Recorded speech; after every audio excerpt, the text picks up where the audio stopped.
সবার মতো জনজোয়ারে গা ভাসাতে দেখো আমরা 24শে ডিসেম্বর বিকালবেলা রেডি হয়ে নিয়েছিলাম। আমরা ভাবছিলাম যে একটা চার্চের উদ্দেশ্যে যাব, তো এখানে ঠান্ডা নেই বলে ঠান্ডা জামা কাপড় পরতে হয় না, কিন্তু আমি হালকা ফুলকা গায়ে চড়িয়ে নিয়েছিলাম কারণ আমার একটু ঠান্ডা ঠান্ডা লাগছিল।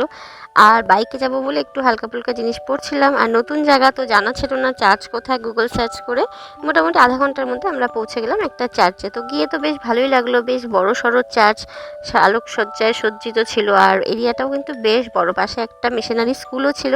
তো সবই তো ভালো লাগছিল, কিন্তু মেন ঝামেলাটা হচ্ছিল যে টাইমটা আমাদের জানা ছিল না, সেই জন্য আমরা সঠিক টাইমে পৌঁছাতে পারিনি। চার্চের যে মেইন গেটটা ছিল সেটা বন্ধ ছিল, আর ভেতরে যাওয়া যাচ্ছিল না। তো সেই জন্য আমরা চারপাশটা একটু ভালো করে ঘুরলাম, তো দেখলাম এখানে দুপাশে দুটো খুব সুন্দর সিঁড়ি আছে, তো সিঁড়ি দিয়ে কিছুটা উঠে দেখলাম বোধহয় এটা এন্ট্রি বা এক্সিট হবে, যে যখন প্রেয়ার টেয়ার হয় বেশি লোকজন হয় তখন হয়তো ওই দিক দিয়ে যায়। তো দেখতে পেলাম যে কয়েকজন মিলে এখানে ডেকোরেশনের কাজ করছে, মানে ওদের এখনও ডেকোরেশন কমপ্লিট হয়নি। ভেতরের মেন গেটটা সামনে দেখলাম ডেকোরেশন হয়ে গেছে, আর এখানে কিছু ডেকোরেশন করছে, তো যাই হোক ভালোই লাগছিল দেখে। কিন্তু এখানে লোকজনের খুব একটা সমাগম ছিল না, মানে খুব একটা ফ্যামিলি বা এখানে সেরকম ছিল না।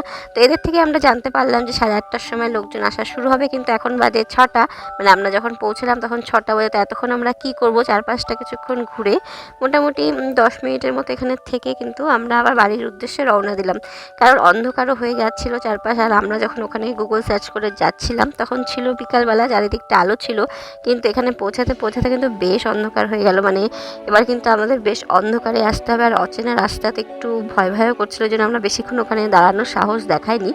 কয়েকজন ফ্যামিলি নিয়ে যদি যেতাম আমরা তাহলে হয়তো আরও কিছুক্ষণ থাকতাম, কিন্তু যেহেতু আমরা একাই ছিলাম তো সেই জন্য ওখানে আর থাকলাম না। তো আমরা চলে আসলাম বাড়ির উদ্দেশ্যে, মানে রওনা দিলাম। আর রাস্তাটা দেখলে তোমরা বুঝতেই পারবে কেমন জনশূন্য রাস্তা। আমাদের বাড়ি থেকে জায়গাটা খুব একটা দূর না হলেও গ্রামের ভেতর যেহেতু, সেই জন্য রাস্তাগুলো কিন্তু একটু জঙ্গল জঙ্গলপূর্ণ, আর একটু গা ছমছম ভাব আছে, মানে লোকজন দেখা যায় না। আর আমাদের তো একদমই অপরিচিত রাস্তা, তো অনেক দূর যাওয়ার পরে কিছু কিছু মানুষ দেখা যাচ্ছিল। তো দেখো রাস্তার চারপাশে কেমন জঙ্গল জঙ্গল, মানে একটু ভয় ভয় লাগছিল, মানে বেশ ভগবানের নাম করতে করতে বাড়ি ফিরছিলাম যে ঠিকমতো সেফলি পৌঁছাতে পারলে হয়। তো কিছুক্ষণ যাওয়ার পর যখন মেন রাস্তা দেখতে পারলাম আর রাস্তা দিয়ে গাড়ি যাচ্ছে সেটাও দেখতে পারলাম, তো তখন মনে হলো যাক প্রাণে প্রাণ ফিরে পেলাম। তো এইভাবে আমরা 24শে ডিসেম্বর কিন্তু কাটিয়ে বাড়ি ফিরে আসলাম। তো ইচ্ছা আছে যদি আবার কোনো দিন যাই হয়তো 3 দিন থাকতে যাব, যাতে ভালো করে জায়গাটা দেখতে পারি। আর একা হয়তো বা যাবো না, কারোরকে সাথে করে নিয়েই যাব। তো যাই হোক 24শে ডিসেম্বর কাটানোর পর কিন্তু 25শে ডিসেম্বর আমরা বাড়িতেই ছিলাম, মানে বাড়িতেই পালন করলাম। আমাদের কিছু ডেকোরেশনের জিনিস থাকে যেগুলো দিয়ে আমরা প্রত্যেক বছর ক্রিসমাসের ট্রি বা ডেকোরেশন করি, তারপর আবার যত্ন করে রেখে দিই নেক্সট বছরের জন্য। তো এবার খুব যৎসামান্য জিনিসপত্র দিয়ে আমরা ডেকোরেশন সারলাম, অ্যাকচুয়ালি মেয়ের উদ্দেশ্যে এগুলো করা, ওকে আনন্দ দেবার জন্যই। আর ডেকোরেশন করার পরে বিকেল বা সন্ধ্যার দিকে একটা ফ্রুট কেক বানালাম, সেটাও কিন্তু মেয়ের উদ্দেশ্যেই, কারণ আমার ইচ্ছা ছিল না একদম বানানোর, মানে আমি এত আলসে হয়ে গেছি যে মোটামুটি এখানে আসার পরে কেক টেক কোনো বানাচ্ছি না।